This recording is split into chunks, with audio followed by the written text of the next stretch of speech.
बहुत बहुत स्वागत करता हूं आप सभी बच्चों का अभ्युदय की एनडीए मैथ्स क्लासेस में। लास्ट सन पर बच्चों हम लोगों ने जो डिस्कशन स्टार्ट किया था वो स्टार्ट किया था फंक्शंस पर और रियल वैल्यूड फंक्शंस और उनके ग्राफ पर हम लोग डिस्कशन कर रहे थे, जिसमें कांस्टेंट फंक्शन का ग्राफ,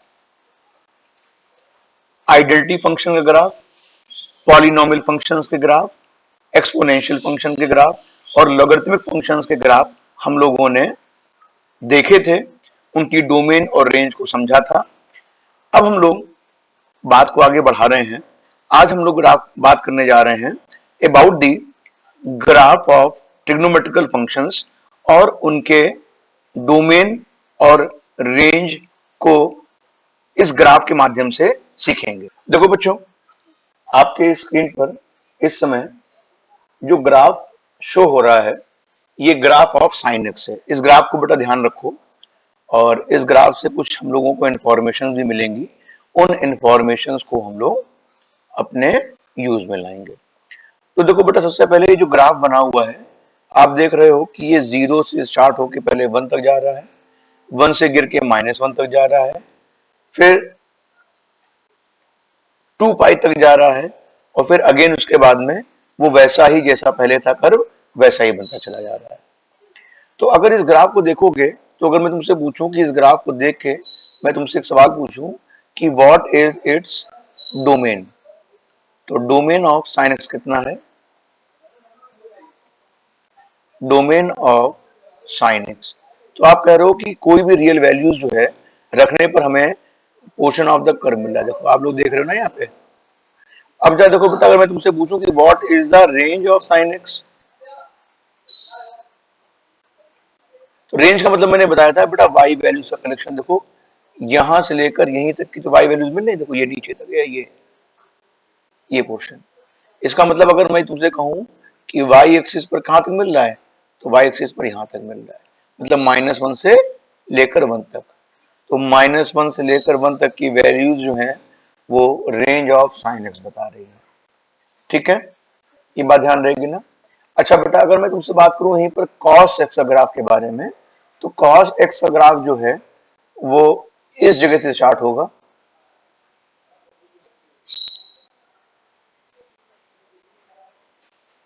यूं जाते जाते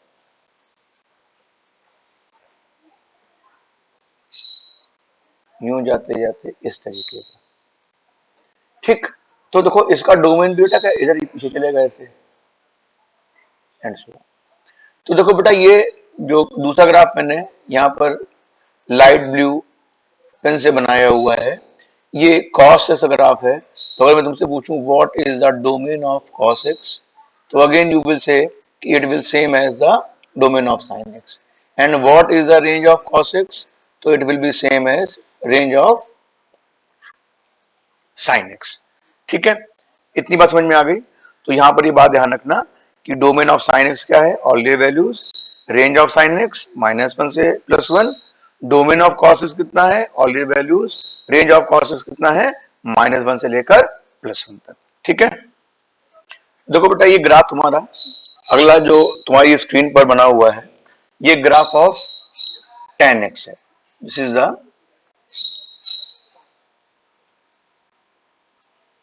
ग्राफ ऑफ tan x।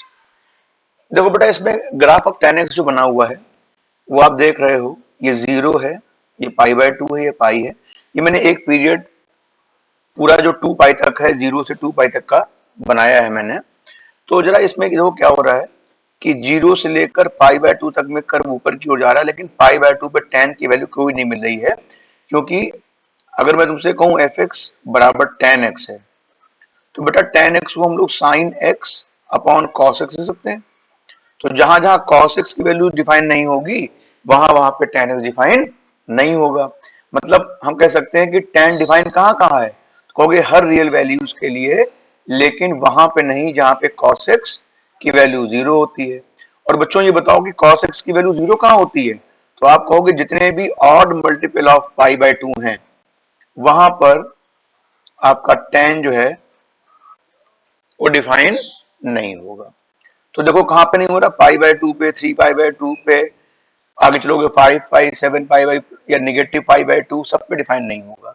तो इस ग्राफ को देख के तुम्हें जो डोमेन दिखाई पड़ रही है, तो आप कहोगे जो डोमेन ऑफ tan x है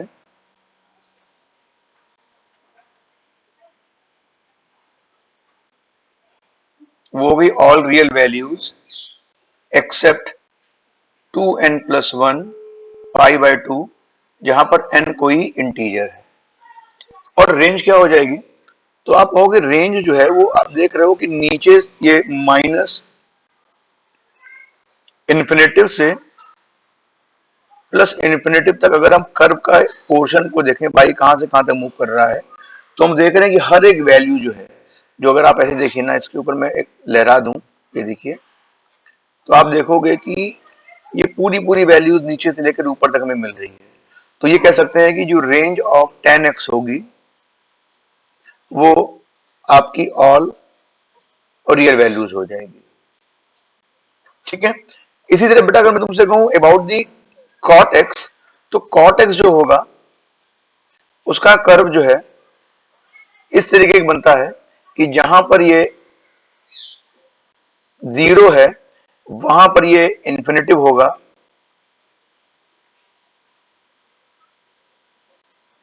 और जहां पर ये इंफिनिटिव है वहां पे ये 0 होगा। तो देखो बेटा ये जो कर्व बना हुआ है तुम्हारा, ये बन रहा है ये curve, this is the curve of cot x। तो बेटा cot x के अगर बारे में बात करें आपसे हम, तो cot x का डोमेन जो होगा वो all real values except n pi होगा। n पाई का मतलब उन वैल्यूज को हम हटा देंगे जो पाई की इंटीग्रल मल्टीपल है, मतलब पाई, 2 पाई, 3 पाई, 4 पाई या नेगेटिव में यही values. And range will be same as tan x, माने all real values. I think ये बात आपको समझ में आ गई होगी अच्छे से। बट अब हम लोग बात करने जा रहे हैं about the graph of sec x and cosec x and its domain and range. तो ये आपके सामने जो ग्राफ बना हुआ है वो कोसेक का ग्राफ बना हुआ है with the help of graph of sine x.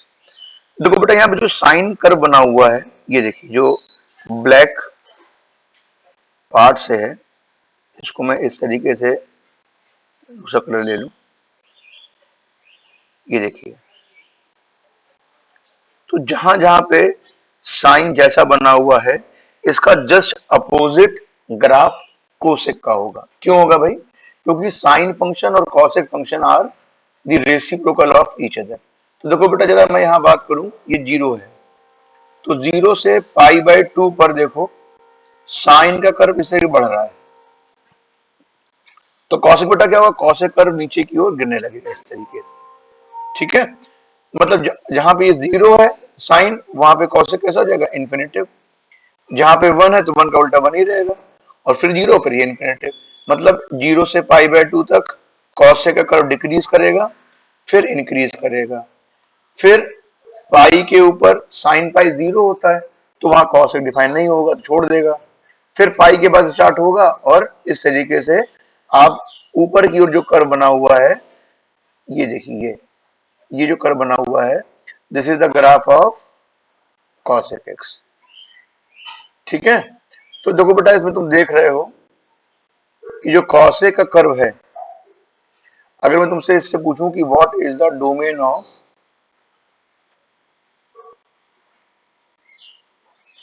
तो कहोगे ऑल रियल वैल्यूज एक्सेप्ट वो वैल्यूज जहां पे साइन 0 होता है। तो साइन 0 होता है बेटा n पर, और n क्या है, n कोई इंटीजर है। अगर मैं तुमसे पूछूं what is the range of cosec x, तो आप कहोगे ऑल रियल वैल्यूज एक्सेप्ट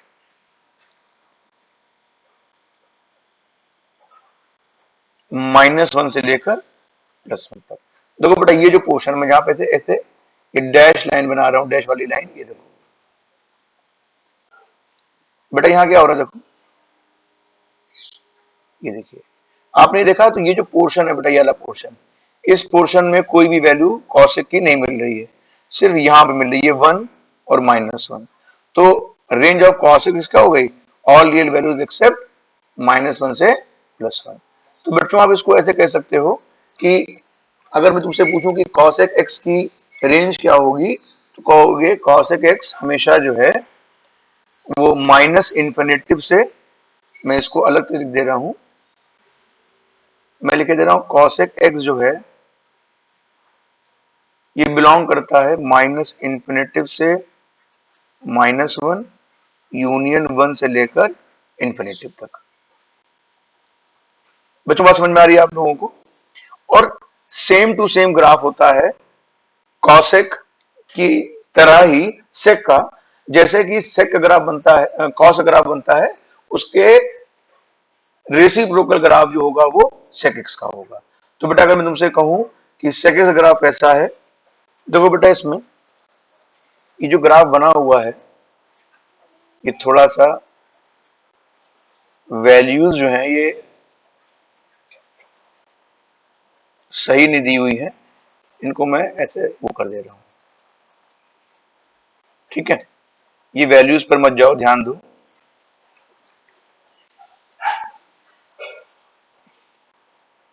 मैं रुकी दूसरा ग्राफ इसमें इस्तेमाल करता हूं। देखो बेटा ये ग्राफ मैं बना दे, ये तुम्हारी स्क्रीन पर है, ये 0,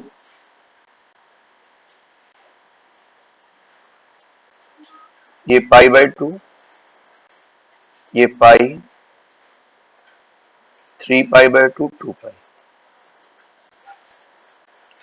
ये आपका -π/2, -π,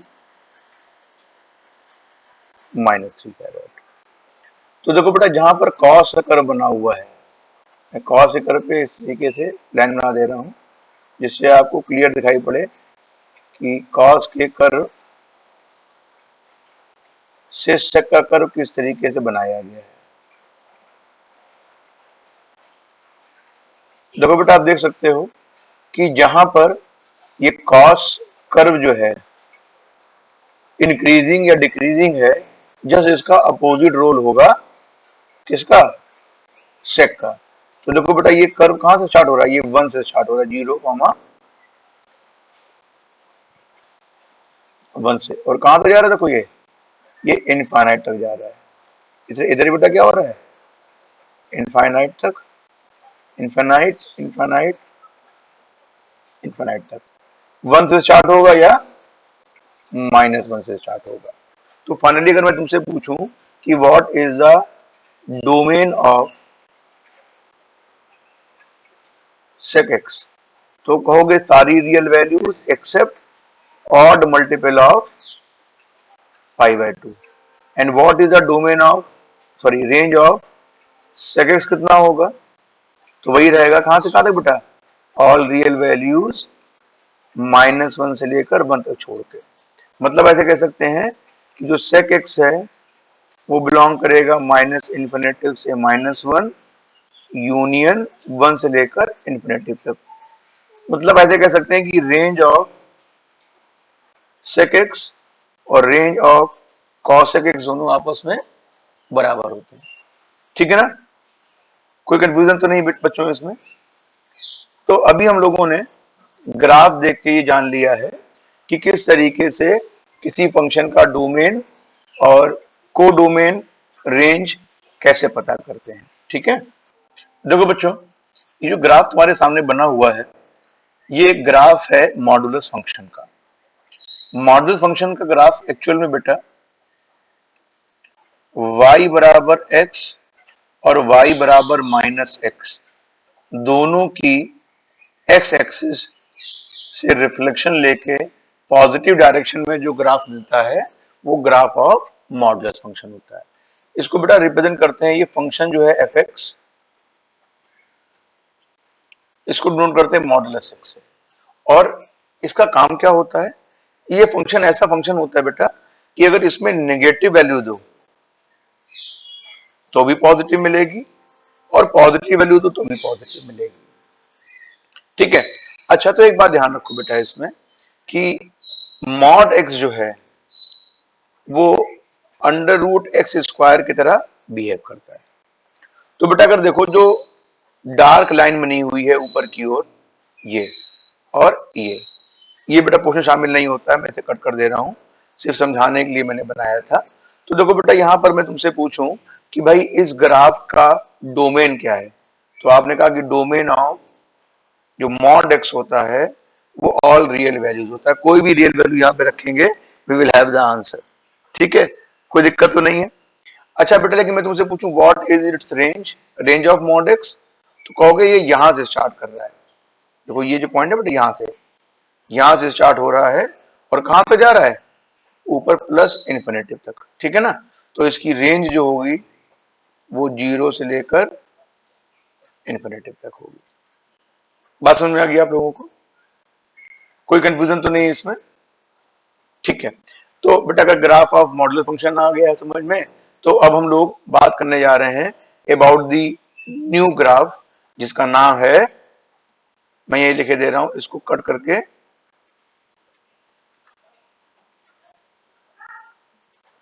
सिग्नम फंक्शन।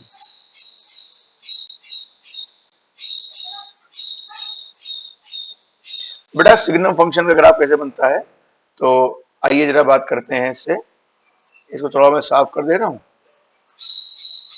जैसे कि इस ग्राफ को दोबारा एक्सिस जो है कोऑर्डिनेट एक्सिस दोबारा ना बनानी पड़े। ठीक है,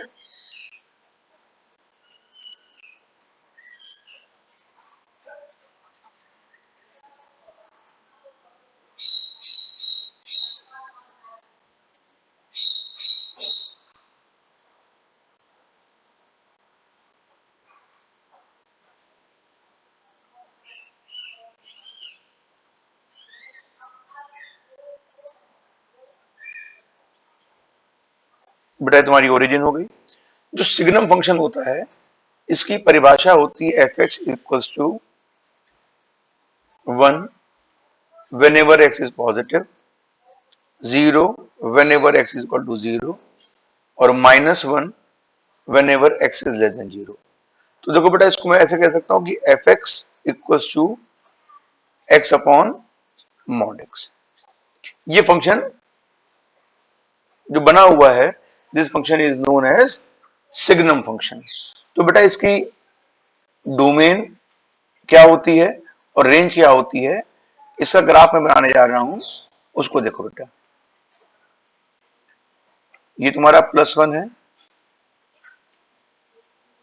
और अगर मैं इसे ग्राफ बनाऊंगा तो it will be a straight line.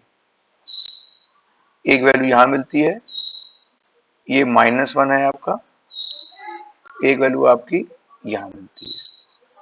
तो बेटा आपने क्या देखा कि इस ग्राफ में 0 भी एक्स में शामिल है और सारी वैल्यूज इधर जा रही हैं और सारी वैल्यू इधर वाली भी मिल रही हैं। तो इसका मतलब कह सकते हैं कि डोमेन जो है इस सिग्नम फंक्शन का ऑल रियल वैल्यू है। और रेंज ऑफ द फंक्शन बेटा क्या है, तो आप रेंज कहोगे कि -1, 0 और 1, मतलब सिर्फ तीन वैल्यूज मिल रही हैं, -1, 0 और 1। तो बेटा -1 कब मिलेगी, तो आप कहोगे -1 तब मिलेगी जबकि x की वैल्यू नेगेटिव है, 0 कब मिलेगी जब x की वैल्यू 0 होगी, और 1 कब मिलेगी जब आप कहेंगे x की वैल्यू 0 से बड़ी है। बेटा अब हम लोग बात करने जा रहे हैं अपने नए ग्राफ के बारे में जिसका नाम है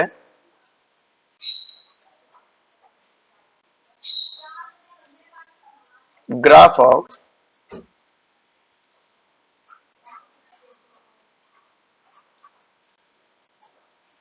यूनिट स्टेप फंक्शन, या जिसे बोलते हैं ग्रेटेस्ट इंटीजर फंक्शन। बेटा graph of greatest integer function क्या है, तो आइए देखते हैं जरा सा। बेटा सबसे पहले एक बात यूज हो रही है ग्रेटेस्ट इंटीजर, तो ग्रेटेस्ट इंटीजर तो कोई होता ही नहीं है क्योंकि हर इंटीजर के पास अगर हम बात करें तो इंटीजर एक बढ़ जाएगा आगे, तो ग्रेटेस्ट इंटीजर कोई नहीं होता है। लेकिन मैं यहां पे बात कर रहा हूं बेटा देखो कि एक तुम्हारे लिए ये आपकी एक्स एक्सिस है, ये आपकी वाई एक्सिस है। ग्रेटेस्ट इंटीजर का मतलब बेटा क्या होता है सबसे पहले समझो इस फंक्शन को कैसे रिप्रेजेंट किया जाता है। तो अगर एफ एक्स इक्वल्स टू, ये बेटा स्क्वायर ब्रैकेट में एक्स लिख देते हैं, तो ये कहलाता है आपका ग्रेटेस्ट इंटीजर फंक्शन रिप्रेजेंट कर रहा है। इसका मतलब होता क्या बेटा, सबसे पहले समझो अगर ग्रेटेस्ट इंटीजर फंक्शन में 2.9 लिखा हुआ है, तो जरा अगर नंबर लाइन बनाओ बेटा, तो नंबर लाइन के ऊपर अगर नंबर लाइन में बनाओ इस तरीके की, तो 2.9 यहां पर है। 2.9 से पहले कितने इंटीजर आ रहे हैं, तो आप कहोगे इनफाइनाइट इंटीजर्स आ रहे हैं। कौन कौन आ रहे हैं, जैसे 2 आ रहा है, 1, 0, -1, ऐसे there are infinite numbers of integers. तो सवाल ये उठता है कि इन सारे इंटीजर्स जो 2.9 से जस्ट पहले हैं, इसमें ग्रेटेस्ट कौन सा है, तो आप कहोगे ग्रेटेस्ट इंटीजर जो है वो 2 है। तो 2.9 की वैल्यू कितनी आ जाएगी बच्चों, 2 आ जाएगी। जैसे मैं तुमसे कहूं 3.9999 ढेर बार लिखा हुआ है, मैं तुमसे पूछूं इस ग्रेटेस्ट इंटीजर की वैल्यू कितनी होगी, 3। क्यों, क्योंकि 3.9 से पहले क्या होगा, ये 3.9 है, तो 3.999 यहाँ पे है, तो इससे पहले 3 आएगा, 2, 1, 0, बहुत सारी वैल्यूज आएंगी। तो सबसे ग्रेटेस्ट कौन है इसमें, 3। तो 3.999 में 3 इज द ग्रेटेस्ट वैल्यू। ठीक है। अच्छा, अब यही बात बेटा अगर मान लो नेगेटिव में बोलता, मैं तुमसे कहता नेगेटिव में -3.49 की वैल्यू क्या होगी। अब देखो बेटा माइनस में अगर मैं लाइन पे नंबर लाइन बनाऊं और नंबर लाइन के ऊपर मैं ये लिख दूं, ये देखिए ये हमने बनाया -3.49, तो बेटा इसके बगल में क्या आएगा, -4, फिर -5 और यहां पर -∞। तो अगर मैं तुमसे पूछूं -3.49 में ग्रेटेस्ट इंटीजर की वैल्यू कितनी होगी, तो आपका आंसर होगा -4। ठीक है, मतलब ऐसे कह सकते हैं कि नेगेटिव वैल्यूज में ये जो वैल्यू दी होती है इसमें एक और घटा दीजिए, तो -3 में से -1 कितना बचा, -4, तो -4 इसका आंसर होगा। जबकि ये वैल्यू अगर 3.49 लिखी होती तो इसका जितना इंटीग्रल पार्ट है वही उसका आंसर होता है। ठीक है ना, बात समझ में आ गई। Now we are going to draw its graph. तो बेटा ग्राफ कैसे होता है, तो आइए मैं दिखाता हूं आपको। बच्चों ये ग्राफ जो आपके स्क्रीन पे बना हुआ है, this is the graph of greatest integer function x. ये ग्राफ किसका है बेटा, ये ग्राफ है ग्रेटेस्ट इंटीजर फंक्शन एक्स का। देखो इसको समझो कैसे, मैंने कहा एक्स की वैल्यू 0 नहीं है, सॉरी 1 नहीं है, एक्स की वैल्यू 0 से लेकर 1 तक कोई भी वैल्यू ले ली जाएगी, तो उसका आंसर कितना आ रहा है, जो ये डार्क गोला बना हुआ है, ये गोला बना हुआ है y वैल्यूज का, तो ये कितनी होगी बेटा 0। अब मान लो हमने क्या किया, x की वैल्यू 2 नहीं ली, 2 के अलावा 1 से लेकर 2 तक कोई वैल्यू ले ली, तो y कितना मिल रहा है बेटा, यहाँ पे 1 मिल रहा है।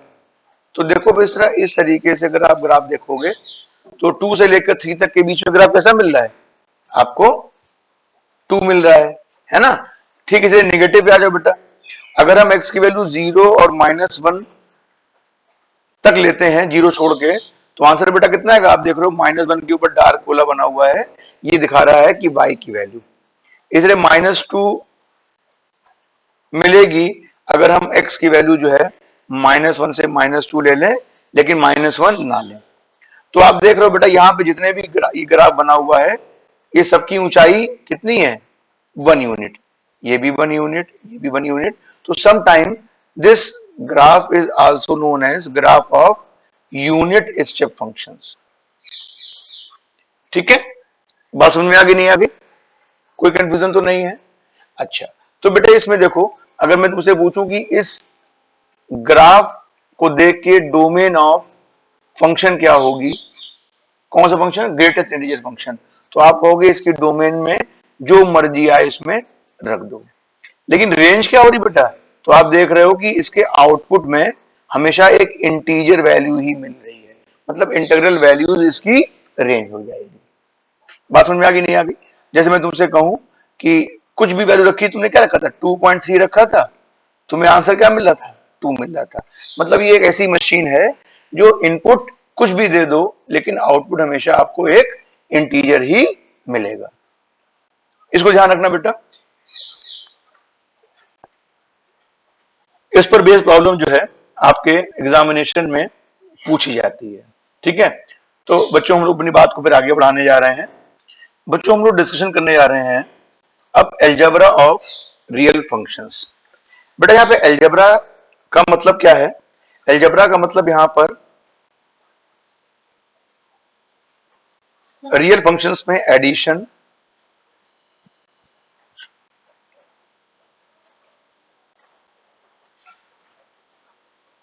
Subtraction, multiplication, multiplication by a scalar और डिवीजन से है। तो बेटा सब एडिशन सिंपल वैसा ही होगा जैसे मान लो एफ एक्स जो दिया हुआ है वो एक्स स्क्वायर दिया हुआ है और जी एक्स 3x+2 दिया है, देन एफ एक्स प्लस जी एक्स कितना हो जाएगा? तो आप कहोगे x square plus 3x+2। Difference क्या होगा? F x minus g x, x square minus 3x-2। कोई दिक्कत तो नहीं इसमें। अब सिंपल तरीके से बेटा अगर मैं तुमसे कहूं कि इनका एफ एक्स पता है तो हमें 3f(x) निकालना है, तो ये कितना हो जाएगा? 3f(x) मतलब 3 इंटू एक्स स्क्वायर हो जाएगा। फिर मैं तुमसे कहूं कि एफ एक्स इंटू जी एक्स कितना हो जाएगा? तो सिंपली एक्स स्क्वायर इंटू में 3x+2, ये कितना आ जाएगा? 3x³ plus 2x²। कोई दिक्कत तो नहीं इसमें। फिर देखो बेटा यहां पर जैसे मैं तुमसे बात कहूं एफ एक्स अपॉन जी एक्स के बारे में, तो एफ एक्स अपॉन जी एक्स कितना होगा? X square upon 3x+। ठीक है, और बेटा ये डिफाइन कब होगा इनका डिवीजन? तो डिफाइन तभी होगा जबकि 3x+2 की वैल्यू 0 नहीं होगी। Otherwise division of two functions जो है 3x+2 अगर 0 हो जाएगा तो डिफाइन नहीं होगा। ये बात तो समझ में आ गई? कोई दिक्कत तो नहीं? देखो बेटा अब हम लोग बात करने जा रहे हैं, जैसे सपोज करिए आपसे कह दिया जाए कि एफ एक्स एक फंक्शन है जो डिफाइन हो रहा है 4x+3 से। ठीक है, तो आपको ये एकदम क्लियर है बात कि ये एक लीनियर फंक्शन है, इसकी डोमेन और रेंज दोनों ही ऑल रियल वैल्यूज होंगे। ठीक है ना। अब सवाल ये उठ रहा है आपसे आपसे पूछा जा रहा है कि भाई अगर मैं आपसे कहूं कि f2 की वैल्यू क्या होगी, तो इसका मतलब हुआ भाई जहां पर x है वहां पर आप 2 लिख दीजिए। मतलब इनपुट में पहले x मिल रहा था तो आंसर मिल रहा था, जो आउटपुट था वो 4x+3 था। Now you are giving the input as 2, तो कितना हो जाएगा? 4 इंटू 2 प्लस 3 हो जाएगा 11। अब जैसे मैं तुमसे कहूं f ऑफ 1/3 कितना होगा, तो आप क्या कहोगे? 4 इंटू 1/3 प्लस 3, मतलब कितना हो जाएगा? 4 प्लस 9/3 मतलब 13/3। अच्छा बेटा अगर मैं तुमसे कह दूं कि please find the value f 1/x, तो बेटा 1/x कितना हो जाएगा? तो जो फंक्शन की डेफिनेशन क्या दी थी? फंक्शन की डेफिनेशन दी थी 4x, तो आप x को रिप्लेस कर दोगे 1/x से, तो कितना आ जाएगा? 4 प्लस 3x/x आंसर आ जाएगा। मैं तुमसे कहूं what is the value of f of 1 plus x upon 1 minus x, तो इसका मतलब क्या हो गया? 4, now we will put 1 plus x upon 1 minus x in the place of x, तो ये कितना आ जाएगा बेटा? ये आ जाएगा 4 plus 4x plus 3 minus 3x upon 1 minus x, तो कितना आ जाएगा? ये आएगा 7 plus x upon 1 minus x। अब जैसे मैं तुमसे कहूं इसमें ही कि find the pre image of -3। देखो बेटा, प्री इमेज का मतलब होता है वैल्यू ऑफ एक्स। मैंने पहले बताया था प्री इमेज कभी पूछा जाए तो इसका मतलब हमसे क्या पूछा जा रहा है, हम लोगों से एक्स पूछा जा रहा है। तो देखो तुमसे क्या दिया है, तुम्हें 4x+3 की वैल्यू -3 दी है। इसका मतलब बेटा एक्स कितना आ जाएगा, -3 -3/4। मतलब एक्स की वैल्यू आ जाएगी -6/4। इसे -3/2 भी कह सकते हैं। तो प्री इमेज ऑफ -3 कितनी है, तो कहोगे -3/2 is the pre image of -3। ये बात समझ में आ गई आपको, कोई कंफ्यूजन तो नहीं है। अच्छा अब देखो, जैसे मैं तुमसे कह दूं find the domain of the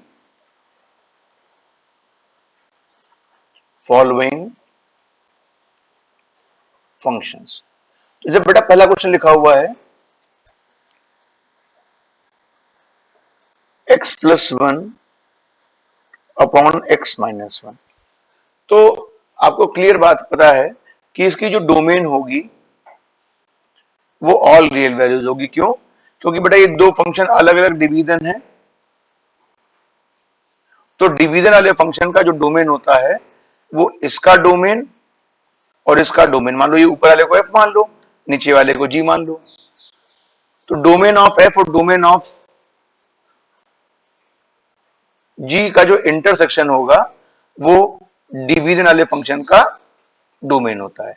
और एक बात ध्यान रखना, माइनस इसमें जो फंक्शन gx दिया है वो हटा देना चाहिए। तो इस फंक्शन का डोमेन क्या होगा, तो आप कहोगे ऑल रियल वैल्यूज एक्सेप्ट जहां पर x-1 0 हो जाए, मतलब हो गया r-1 हो गया। कोई दिक्कत तो नहीं है इसमें। अच्छा देखो बेटा, अब मैं क्या कह रहा हूं, दूसरा सवाल तुम्हारा है f(x = x+3/x² + 5x + 6। बेटा इसकी डोमेन क्या होगा, तो क्लियरली इसका डोमेन होगा all real values accept x² + 5x + 6 की वैल्यू 0 हो जाए। तो ऑल रियल वैल्यूज बेटा जो फैक्टराइज कर लो, तो x+3 और x+2 बराबर 0। तो फाइनली कितना आ जाएगा भाई, तो आप कहोगे फाइनली जो इसकी वैल्यू आएगी वो आ जाएगी all real values except -3 and -2। समझ में आ गया आपको भाई, बहुत सिंपल सा क्वेश्चन था। अब मान लीजिए क्वेश्चन आ जाता है आपका f(x = √5x-4। तो आपसे पूछा जाए इसकी डोमेन क्या होगी, तो भाई डोमेन होने के लिए मैंने कहा था कि ये रियल वैल्यू फंक्शन है, तो इसमें x की वही वैल्यू एक्सेप्टेबल है जिनको रखने पर ये पूरे का पूरा टर्म जो हो कैसा हो जाए, पॉजिटिव हो या 0 हो।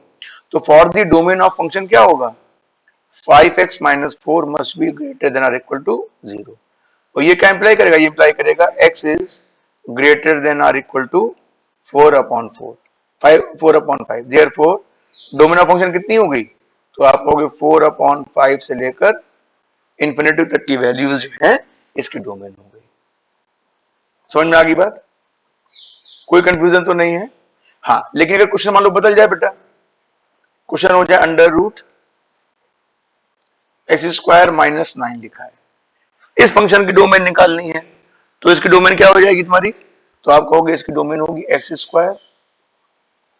9 इज ग्रेटर देन और equal to 0।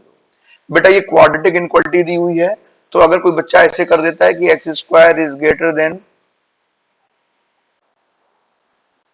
x² is greater than और इक्वल टू 9, मतलब कोई कह दे कि x इज ग्रेटर देन और इक्वल टू 3 और x is greater than equal to -3, ये गलत हो जाएगा।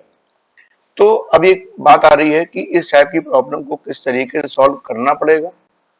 तो देखो बेटा, तरीका ये होता है कि इसके लिए हम लोग वेवी कर्व मेथड यूज करते हैं। तो ये ग्रेटर देन इक्वल टू 0 हो गया, इसको फैक्टराइज कर लो, तो फैक्टराइज करके आ जाएगा x+3 x minus three is greater than equal to 0। अब क्रिटिकल पॉइंट्स क्या हो गए, तो आप कहोगे x बराबर -3 और x बराबर 3। अभी क्या करना है, अभी नंबर लाइन बनानी है और नंबर लाइन के ऊपर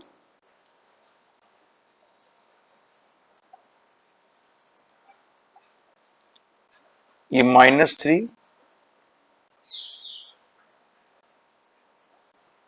और +3 बना लिया, वेविकर बना दिया, यहां लिखा प्लस, यहां लिखा माइनस, यहां लिखा प्लस।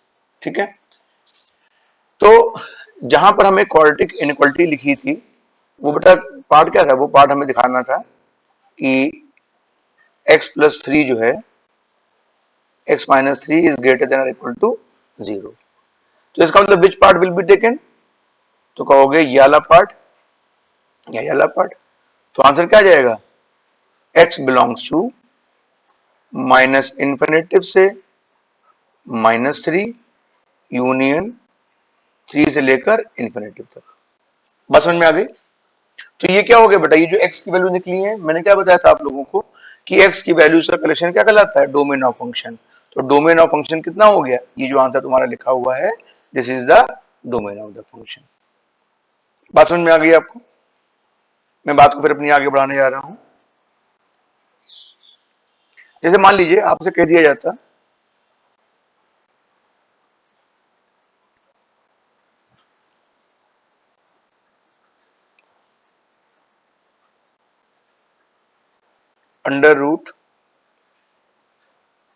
√16 माइनस एक्स स्क्वायर लिखा होता है।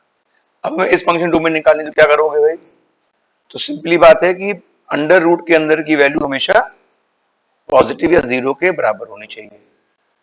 अच्छा, मैंने बेटा एक बात ये भी बताई थी कि अगर इस टाइप की इनइक्वालिटी को सॉल्व करना हो तो हमेशा ध्यान रखना कि एक्स स्क्वायर हाईएस्ट एक्सपोनेंट है वो हमेशा पॉजिटिव होना चाहिए।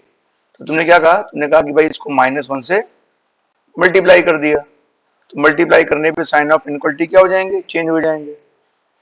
अब एक्स स्क्वायर -16 कर सकते हो, x+4 और x-4 less than equal to 0। Again क्या करना है बेटा, अगेन वही काम, कौन सा, कि इसको दोबारा से नंबर लाइन बनानी है, बना दी। यहां पे क्या लिखा बेटा, -4, फिर यहां पे क्या लिखा, +4। फिर बना दो बेटा कर्व एक, जिसे वे भी कर्व कहते हैं, यहाँ प्लस, यहाँ माइनस, यहाँ प्लस। कौन सा पार्ट बेटा हमें लेना है, तो आपने कहा कि नेगेटिव पार्ट। नेगेटिव पार्ट कौन सा बच्चों, यही पार्ट तो नेगेटिव पार्ट है। तो क्या करोगे, आंसर क्या आ जाएगा, तो डोमेन ऑफ फंक्शन जो हो गई वो -4 से लेकर +4 हो गई। ठीक है, समझ में आ रही बात आप लोगों को, कोई कंफ्यूजन तो किसी को इसमें नहीं है। अब जरा देखो बेटा, हम लोग आगे फिर बढ़ने जा रहे हैं और तुम्हारा क्वेश्चन ये है कि मान लीजिए f(x) बराबर 1 में under root 25 minus x square लिखा होता, तो इस फंक्शन की डोमेन क्या होती। देखो भाई, इसके लिए क्या है कि सबसे पहले ये डिनोमिनेटर में लिखा हुआ है, तो डिनोमिनेटर 0 नहीं होना चाहिए। ठीक है, और दूसरा अंडर रूट लगा है तो अंडर रूट में नेगेटिव नहीं होना चाहिए। मतलब हो गया 25 minus x square must be greater than equal to 0। ये बेटा क्या इंप्लाई करेगा, ये इंप्लाई करेगा x square -25 less than equal to 0।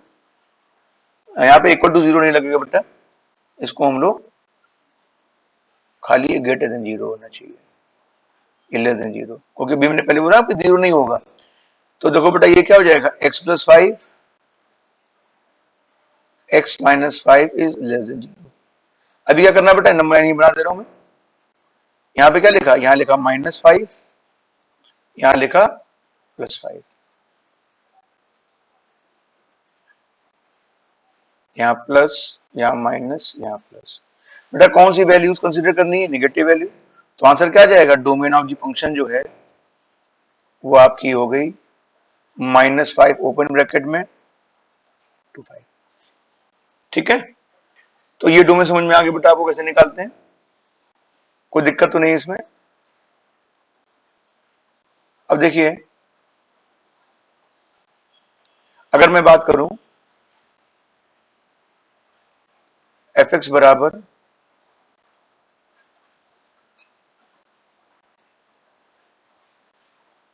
Sine x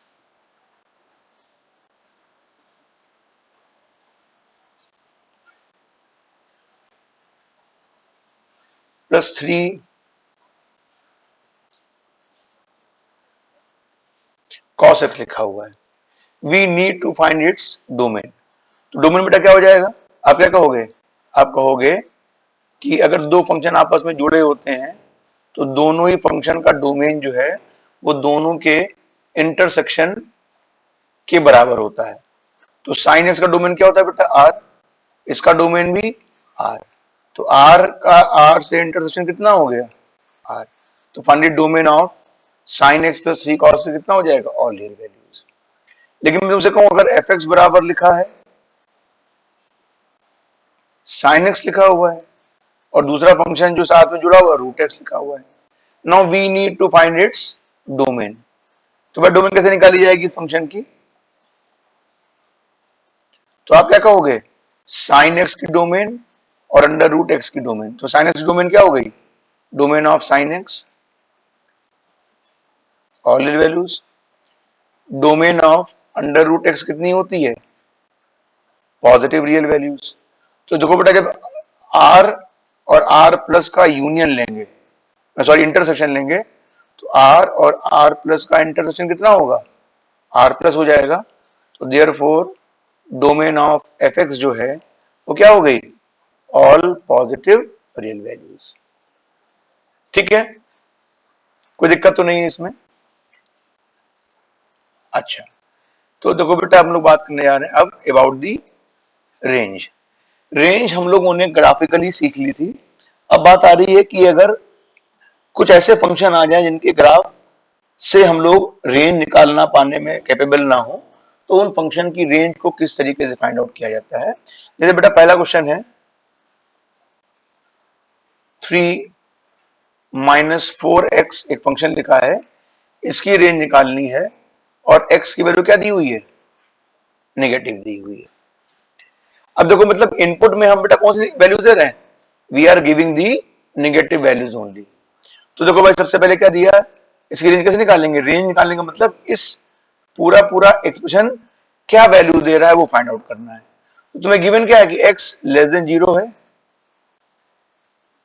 इसका मतलब -4x क्या हो जाएगा बेटा, ग्रेटर देन 0। क्यों, क्योंकि नेगेटिव साइन से मल्टीप्लाई करने पे साइन ऑफ इनइक्वालिटी क्या हो जाते हैं, बदल जाते हैं, पता है ना। अब क्या चाहिए, हमें 3 चाहिए, जोड़ दो बेटा, 3 - 4x कितना आ जाएगा, ये क्या होगा तुम्हारा y हो गया ना। तो एफ एक्स की वैल्यू क्या हो गई, ग्रेटर देन 3। तो therefore range of the function क्या हो गई, ओपन ब्रैकेट में 3 से लेकर इंफिनिटी तक। कोई दिक्कत तो नहीं किसी को इसमें, आई थिंक सबको समझ में आ गया होगा इजीली। बेटा अगली प्रॉब्लम क्या है, अगली प्रॉब्लम में एफ एक्स की जो वैल्यू है वो 1/3 + 4x दिया हुआ है और क्वेश्चन में x is greater than or equal to 5 लिखा है। अब देखो बेटा इस फंक्शन की हमें रेंज फाइंड आउट करनी है, मतलब रेंज का मतलब हमें एफ एक्स की वैल्यू को फाइंड आउट करना है। भाई कैसे फाइंड आउट किया जाए, तो आप क्या कहोगे कि since x is more than or equal to 5, इसका मतलब बेटा 1/x क्या हो जाएगा, 1/x 1/5 से छोटा या बड़ा बराबर हो जाएगा, है ना। लेकिन क्या इससे तुमको करने से कुछ फायदा मिलेगा, नहीं मिलेगा। क्यों, ये काम हम तभी कर सकते थे कि जब ये 3 + 4x ऊपर लिखा होता है। लेकिन बेटा यहाँ पे क्या लिखा हुआ है, ये चीज नीचे लिखी हुई है। तो सबसे पहले हम लोग क्या करेंगे, इस फंक्शन जो ये बना हुआ है 3 + 4x, इसकी हेल्प से बनाएंगे, उसके बाद में ये काम करेंगे। इसका मतलब ये स्टेप करना जो है बेटा गलत हो गया। अब क्या करना चाहिए, तो देखो x is more than or equal to 5 है, इसका मतलब 4x क्या हो जाएगा, greater than or equal to 20, मतलब मैंने 4 से मल्टीप्लाई कर दिया। अब 3 प्लस 4x चाहिए तो 3 जोड़ दो दोनों तरफ, तो 3 plus 4x is greater than equal to 23। अब जो ये स्टेप हम लोग करने वाले थे बच्चों, वो स्टेप कर लिया जाए। अब कितना आ जाएगा, तो अब लिखोगे 1/3 plus 4x is less than equal to 1/23। तो therefore range of the function क्या आ गई, रेंज ऑफ द फंक्शन जो है वो माइनस इंफिनिटी से लेकर 1/23 तक वैल्यूज आ गई। ठीक है ना, आसान क्वेश्चन लग रहा है तुम लोगों को? कोई कंफ्यूजन हो तो कमेंट बॉक्स में जरूर लिखिएगा। अब देखो बच्चों, अगर मैं तुमसे कहूं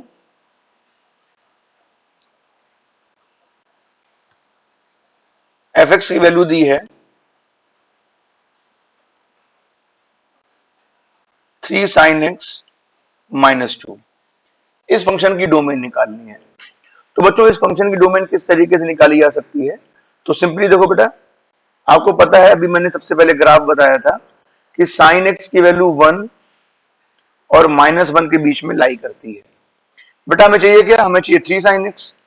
तो क्या करना चाहिए, इस पूरे एक्सप्रेशन को 3 से मल्टीप्लाई कर दो, तो -3 लेस देन और equal to 3 sine x less than और इक्वल टू 3। ठीक है, फिर क्या चाहिए, -2, तो -2 कर दो बेटा, तो -3 -2 लेस देन और equal to 3 sine x -2 less than और इक्वल टू 3 -2। अभी क्या आ जाएगा बेटा, ये आ जाएगा -5 लेस देन और equal to f x less than और इक्वल टू 1। तो therefore range of the function क्या हो जाएगी, तो आप लोग कहोगे रेंज ऑफ द फंक्शन जो होगी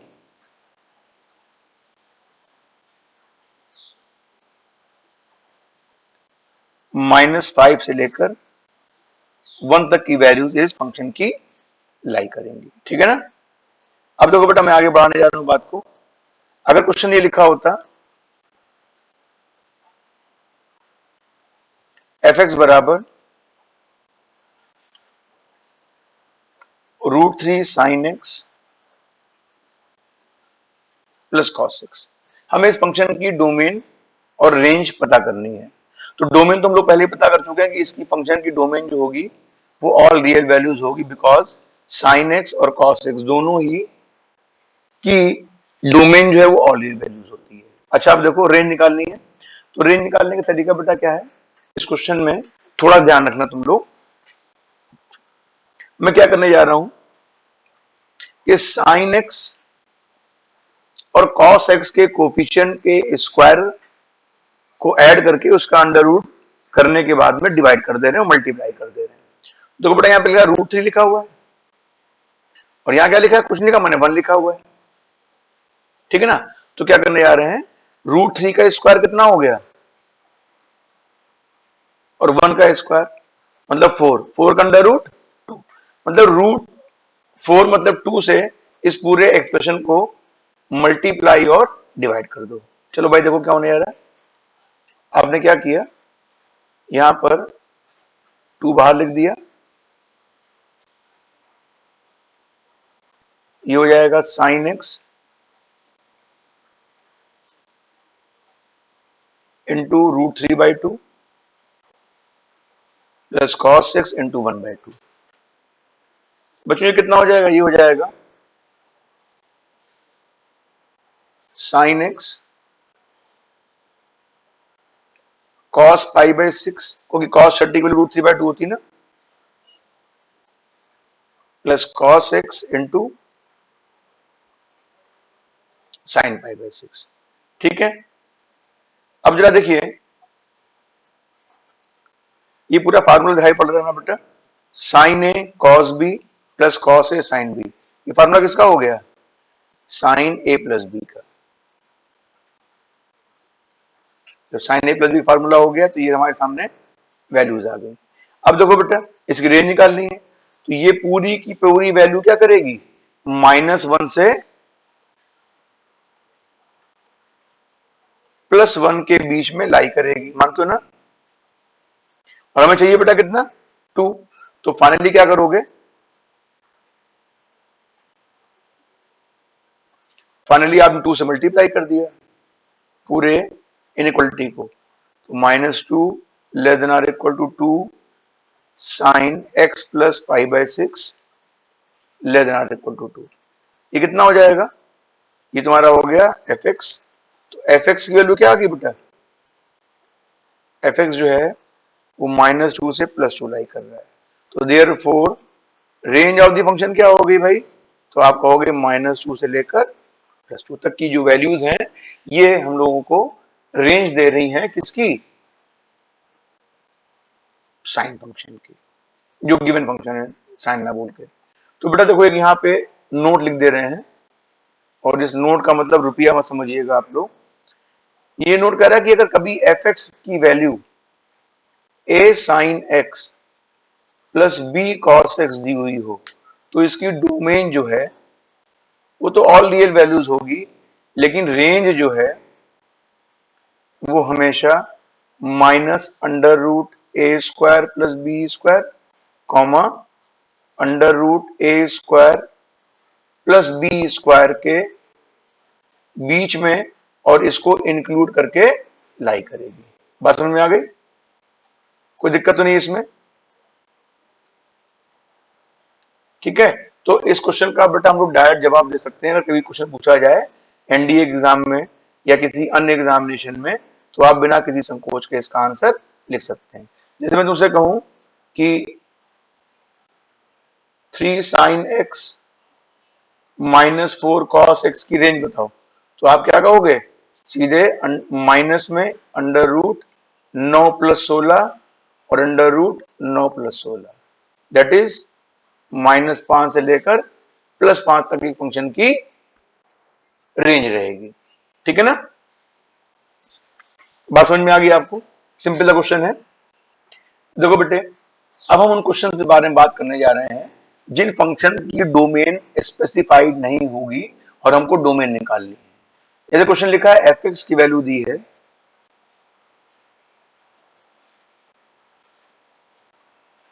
x²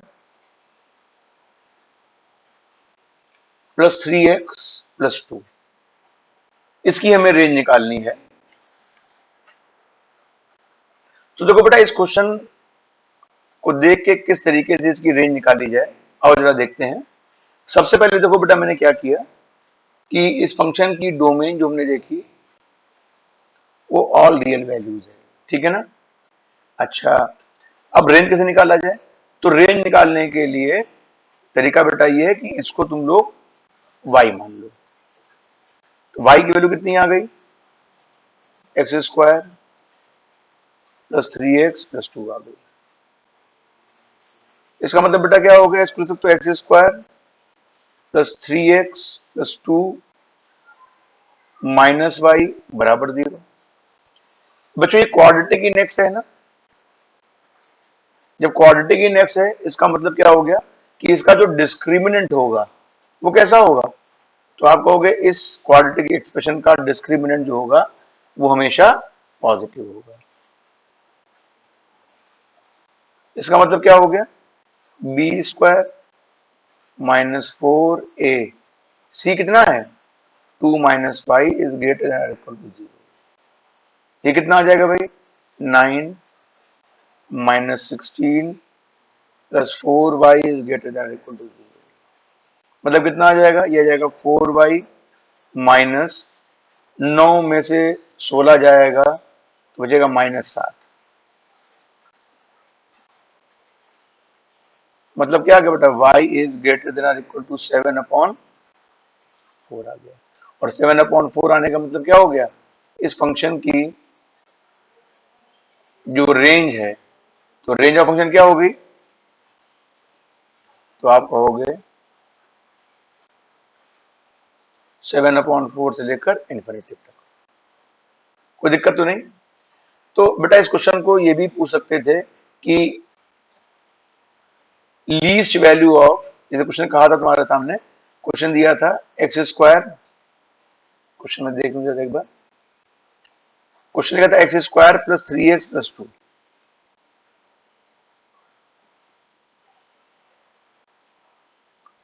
इसकी लीस्ट वैल्यू क्या होगी? तो आप कह दोगे इसकी लीस्ट वैल्यू जो है वो 7/4। ठीक है ना, कोई कंफ्यूजन तो नहीं है। अब मान लो बेटा क्वेश्चन तुम्हारे सामने दूसरा आ जाए। दूसरा क्वेश्चन क्या आ जाए? मान लो दूसरा क्वेश्चन इस तरीके का है कि f(x) बराबर 3x + 4 अपॉन 3x - 4। हमें इस फंक्शन की डोमेन और रेंज निकालनी है। तो डोमेन तो पता है बेटा क्या होगी? डोमेन होगी ऑल रियल वैल्यूज एक्सेप्ट 4/3। ये समझ में आ गया? रेंज कैसे निकालते थे? y मान लिया, y कितना हो गया? y हो गया 3x + 4 अपॉन 3x - 4। अभी क्या करना होता है बेटा ऐसी प्रॉब्लम के लिए? y को सब्जेक्ट बना लो। तो 3xy जो y सब्जेक्ट दिया है इसको हटा के x सब्जेक्ट बना लो। 3xy - 4y = 3x + 4। बेटा ये कितना आ जाएगा? ये तुम्हारा आ जाएगा 3xy - 3x = 4y + 4।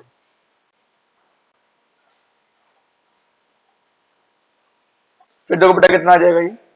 ये आ जाएगा 3x कॉमन ले लो, अंदर कितना बचा?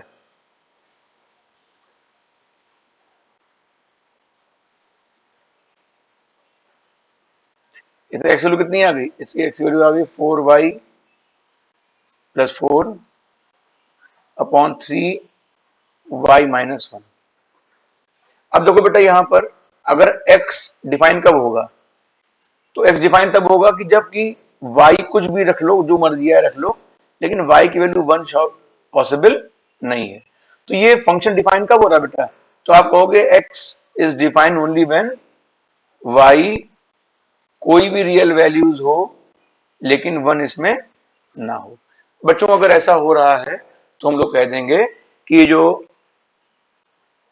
फंक्शन है उसमें से जो x में लिखा हुआ है ये सारी y के लिए डिफाइन होगा लेकिन 1 के लिए डिफाइन नहीं होगा।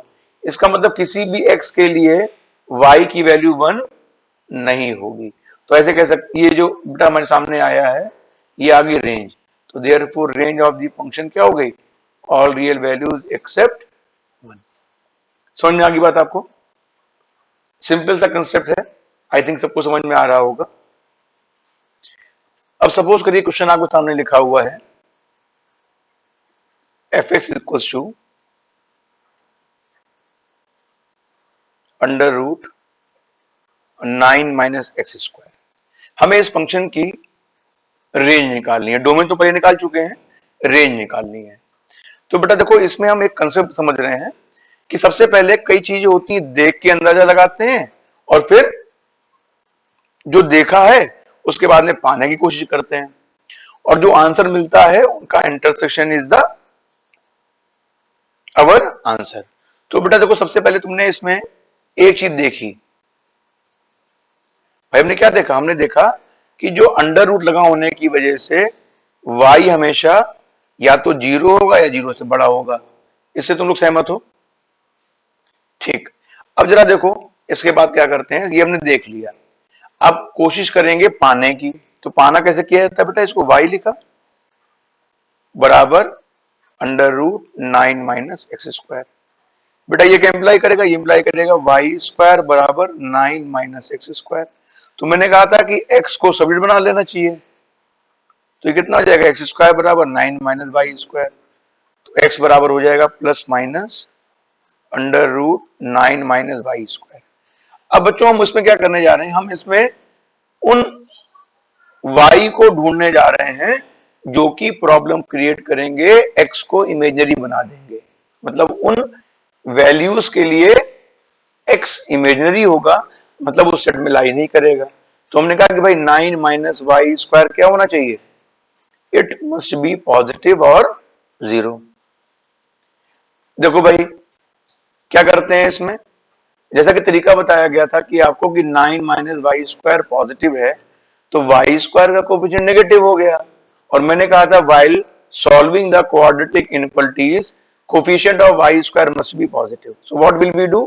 We will multiply with 1 -1। तो ये कितना आ जाएगा? y² -9 is less than or equal to 0। Solve करेंगे बेटा कितना आएगा, y plus 3 y minus 3 less than or equal to 0। अब देखो जरा बेटा इसको जैसे तुमने सॉल्व किया, आपने सॉल्व किया तो क्या पाया,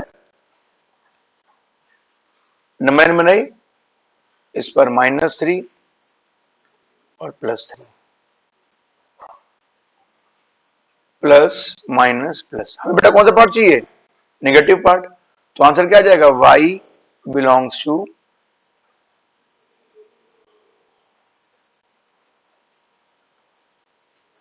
-3 से लेकर +3 तक। ठीक है, अब जरा देखो बेटा ये जो रिजल्ट है वो हमने रिजल्ट पाया है, क्या किया बेटा, पाया। अभी मैंने बताया था कि जो फाइनल आंसर होगा वो देखा और पाया का इंटरसेक्शन होगा।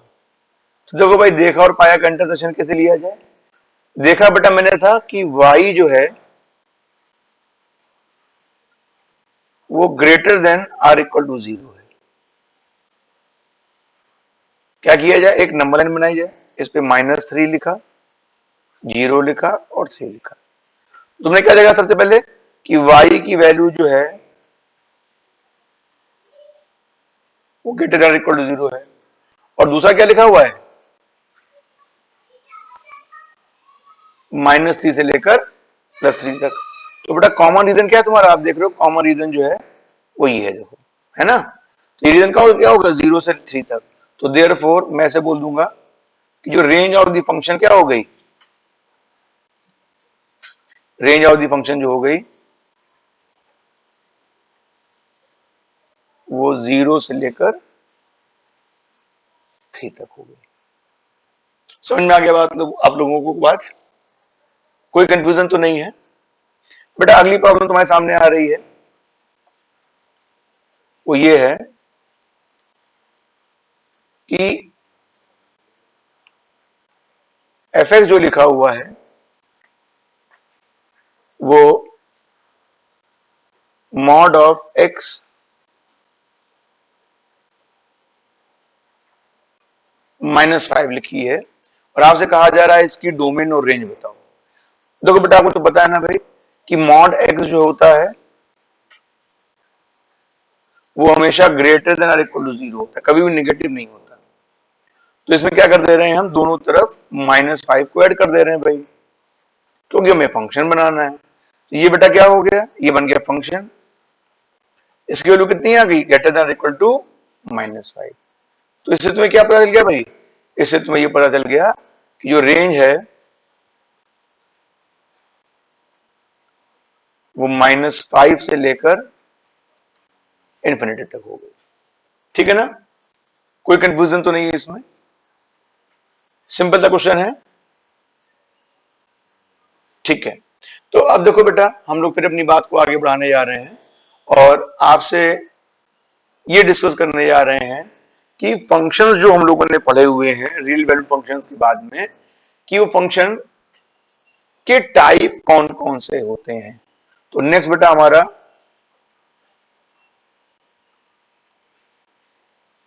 जो डिस्कशन होने वाला है वो है ऑन द टाइप ऑफ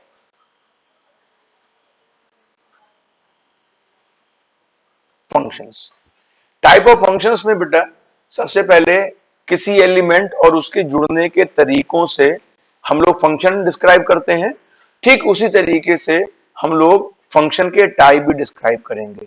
जैसे बेटा पहला टाइप है 1-1 फंक्शन। बेटा 1-1 फंक्शन क्या होगा, तो आप कहोगे 1-1 फंक्शन जो है वो कुछ इस टाइप का फंक्शन है,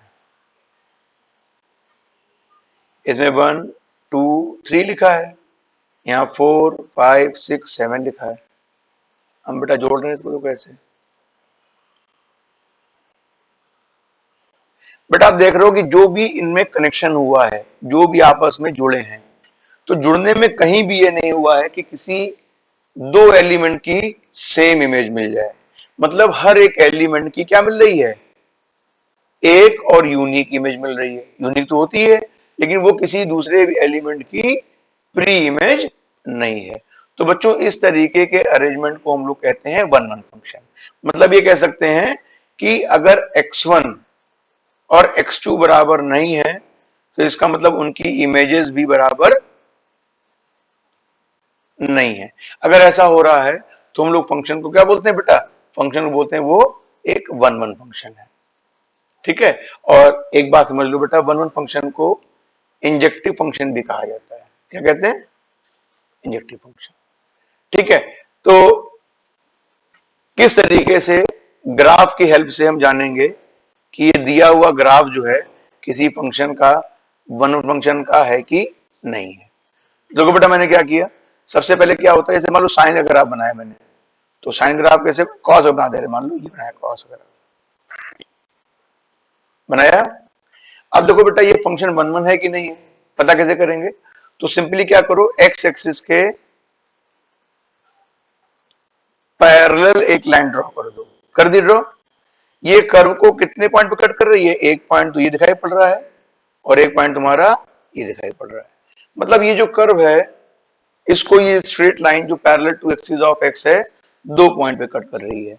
और दो पॉइंट पे कट करने के कारण ये फंक्शन कैसा हो गया बेटा, ये वन वन फंक्शन नहीं है। क्यों, क्योंकि बेटा मान लो यहाँ पे अल्फा है, यहाँ पे मान लो बीटा है, तो अल्फा और बीटा अलग अलग वैल्यूज हैं एक्स की, लेकिन दोनों से क्या मिल रहा है, मान लो ये एच मिल रही है हाइट, तो दोनों से हमें सेम वैल्यू मिल रही है एच।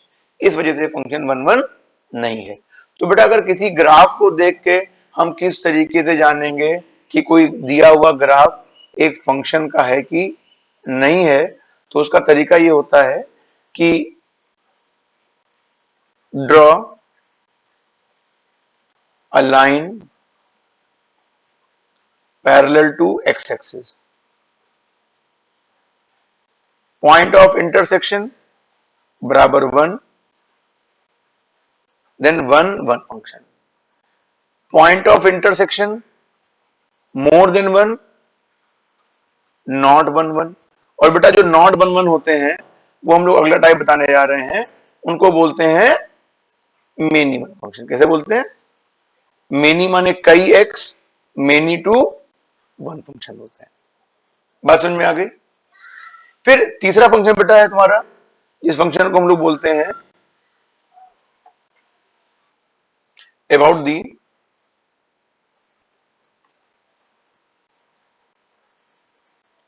ऑन टू फंक्शंस के बारे में। तो बेटा ऑन टू फंक्शंस क्या होते हैं, इनको बच्चों हम लोग सरजेक्टिव भी बोलते हैं।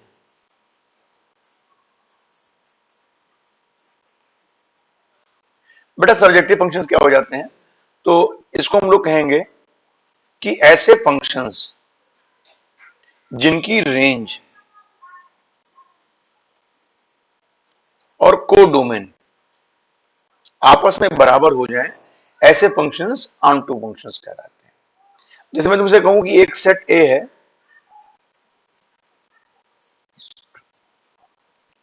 जिसके एलिमेंट 1 2 3 दिए हैं, एक फंक्शन हमने बनाया 1,1 2,3 3,2। अच्छा अगर मैं तुमसे सवाल पूछूं कि भाई इस फंक्शन जो मैंने बनाया हुआ है इसकी डोमेन और रेंज क्या है, तो आप कहोगे भाई डोमेन जो है वो 1 2 3 है, रेंज भी क्या है बेटा 1 2 3, और ये किसके बराबर है, कोडोमेन ऑफ द फंक्शन के बराबर है। तो इसका मतलब ये फंक्शन कैसा हो गया बेटा, ये फंक्शन जो हो गया वो ऑन टू हो गया या सरजेक्टिव फंक्शन हो गया। लेकिन बेटा अगर कभी सिचुएशन ऐसी हो कि डोमेन जो है of function, sorry range of the function जो है is not equal to codomain of the function, तो ऐसे फंक्शन ऑन टू फंक्शन नहीं होंगे। तो ऑन टू नहीं होंगे तो क्या होंगे, तो कहोगे ऐसे functions are called into functions. क्या कहलाते हैं, such functions are called into functions. Into function क्या हो गए भाई, जिनकी रेंज कोडोमेन के बराबर ना। समझ में आ गई बात भाई आपको, कोई कंफ्यूजन तो नहीं किसी को इसमें। तो बेटा हम लोगों ने चार फंक्शन पढ़े, अब हम क्या करने जा रहे हैं, इन्हीं चार फंक्शंस को मिलाकर कुछ और फंक्शन बात करने जा रहे हैं। तो जैसे बेटा उसमें सबसे पहले आता है बाइजेक्टिव फंक्शन। बेटा बाइजेक्टिव फंक्शन क्या होता है, तो आप कहोगे ऐसे फंक्शन जो क्या हो, वन वन हो और क्या हो, ऑन टू हो। तो बेटा ऐसे फंक्शंस जो हैं आर कॉल्ड बाइजेक्टिव फंक्शंस। ठीक है ना, मतलब one one onto functions जो हैं, जो वन वन भी हो और ऑन टू भी हो, वो हो जाएंगे बाइजेक्टिव फंक्शन। अब इसके अलावा क्या बनेगा, वन वन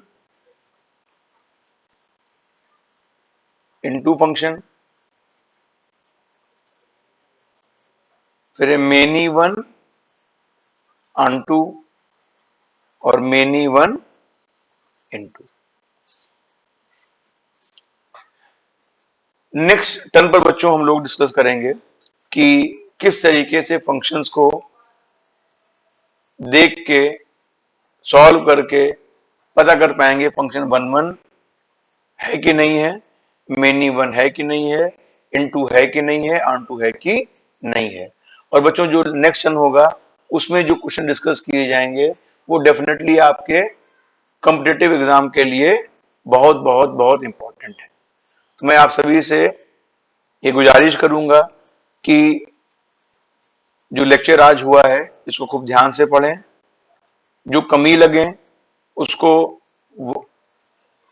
जरूर हमको कमेंट बॉक्स में शेयर करें। और अगर तुम लोगों को जरा सा भी लग रहा है कि सर ने बड़ी मेहनत से ऐसी चीज बताई है जो हमारे कंसेप्ट क्लियर करने में सहायक है, तो कुछ लाइक करेंगे तो उससे ये एहसास होगा कि भाई आप लोग उस चीज को पढ़ रहे हैं और समझ रहे हैं। ठीक है, तो सभी लोगों से मैं आज विदा लेता हूं। बहुत बहुत धन्यवाद।